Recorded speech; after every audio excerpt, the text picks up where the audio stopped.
Hello नमस्कार। आज अपन बात करने जा रहे हैं this is cardiac monitoring. This monitoring is types of monitoring, this two function, three function and multi function. तो this monitor is multi function monitoring. This is ECG, SpO2 and BP, temperature, EtCO2 and IBP. This lead attached and monitoring system is connected.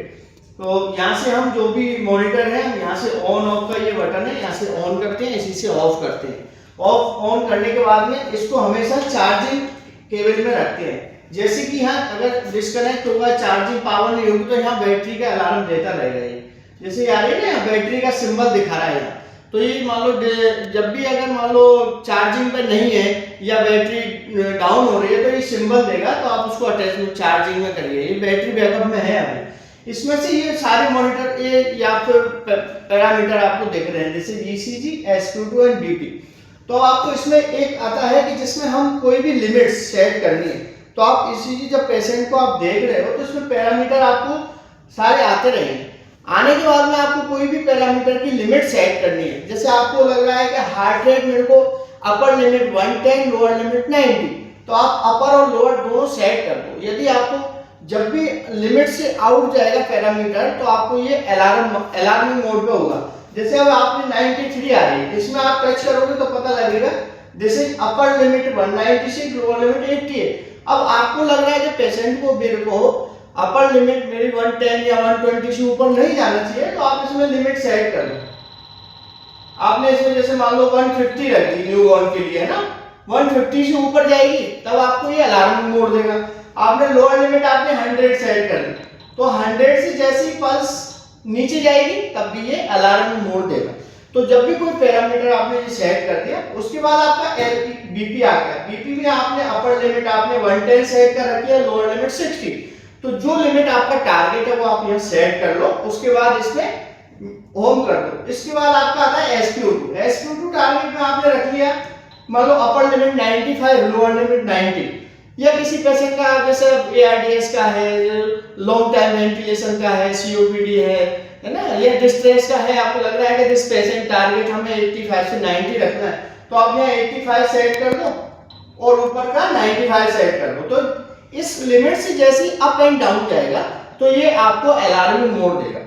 इस पे जब भी आपको history देखनी है, तो आप यहाँ से डाटा पे जा सकते हो, ट्रेंड टेबल पे जा सकते हो। इसमें आपके सारे पैरामीटर 24 आवर्स तक के आपको सारे इसके अंदर देखेंगे कि जब भी एबनॉर्मल वाइटल्स रहा, कोई हार्ट रेट, SpO2, BP, यदि आपका अप एंड डाउन हुआ तो इसने अलार्मिंग दिया, उसके बाद आपने क्या इनिशिएटिव एक्शन लिया।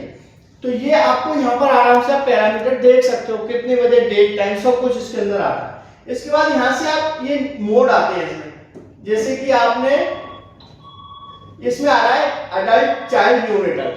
तो इसमें आपको मोड सेट करना है कि आप वाइटल्स जो लेना चाह रहे हो, क्या वो न्यूबॉर्न पेशेंट है, अडल्ट है या चाइल्ड है। तो इसको नहीं पता कि आप किसके ले रहे हो। आपने जो इसमें लिमिट सेट की है, जो मोड सेट किया है, उस हिसाब से ये वाइटल्स आपको शो करेगा। लेकिन आपका सिलेक्शन गलत है तो आपके पैरामीटर सेट नहीं हो पाएंगे। तो आप न्यूबॉर्न का लेना चाह रहे हो, तो न्यूबॉर्न का आपने न्यूबॉर्न सेट कर दिया। चाइल्ड का लेना चाह रहे हो तो चाइल्ड का सेट कर दिया। इसकी क्या होगा, इसके करने के बाद में आपको ये पैरामीटर उसी हिसाब से रीडिंग दिखाएगा कि भाई ये इतने, चाइल्ड में मान लो 110, 120 तक है, न्यूबॉर्न का 140 तक हार्ट रेट है। इसके बाद यहाँ से आप इसमें पेशेंट का डिटेल डाल सकते हो।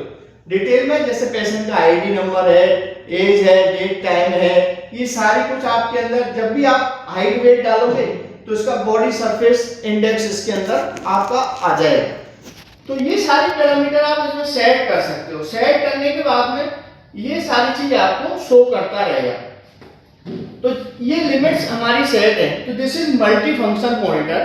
तो इसमें सबसे बड़ी खासियत है कि हम कोई भी ट्रेंड देखना है, प्रीवियस डाटा देखना है, कि ओवरनाइट का डाटा आपको देखना है कि पेशेंट के कब कब इसमें क्या क्या BP, SpO2 आया, कब इसका डाउन हुआ, क्या अलार्मिंग दिया, कोई स्टाफ ने देखा कि नहीं देखा, ये सब ट्रेंड हमें इसके अंदर पता लग जाता है। तो हमारे हॉस्पिटल के अंदर सारे मल्टी फंक्शन मॉनिटर है ना। तो ये सबसे अच्छी है और ये सारे रिकॉर्डेड है। ECG, इसमें दो टाइप की ECG लीड लगाते हैं, जैसे 3 फंक्शन एंड 5 फंक्शन। तो आपको न्यूबॉर्न होते हैं, आप उसके अंदर आराम से 3, चेस्ट छोटा होता है तो आप 3 लीड लगा सकते हो। बड़े पेशेंट होते हैं आपको 5 लीड आप इसमें देख सकते हो। लीड आप सेलेक्ट कर सकते हो इसके अंदर, आप लीड कौन सा देखना चाह रहे हो वो आप देख सकते हो, या फिर लीड फर्स्ट सेकंड थर्ड जो भी आपको लीड व्यू देखना है वो आप इसमें देख सकते हो। ईसीजी का ग्राफ आप इसमें सेट कर सकते हो, किस साइज में आपको ग्राफ चाहिए, 1/2 सेंटीमीटर, 1 सेंटीमीटर, 2 सेंटीमीटर, 4 सेंटीमीटर। तो जितना आपको ग्राफ अप एंड डाउन करना है वो भी आप इसमें सेट कर सकते हो। जब भी कोई पैरामीटर ईसीजी आपको लगना है तो आप ऑटो पे जाएंगे, ऑटो पे करने के बाद में ईसीजी या SpO2 का आपका जो ग्राफ डिस्टर्ब हो रहा है वो उसको ऑटो सेट कर देगा, है ना। तो ये सबसे इसकी अच्छी खासियत है। इसके अंदर आप जो भी सेटिंग जाओगे वो आप जितना मॉनिटर में अंदर डिटेल में जाओगे वो सारे पैरामीटर आपको इस पर देखने को मिल जाएंगे, और आप अपने हिसाब से इसमें जो रीडिंग सेट करनी है वो आप आराम से सेट कर सकते हो। ठीक है ना, ये आज तक की अपना ये है, बाकी नेक्स्ट क्लास में बात करेंगे। Thank you.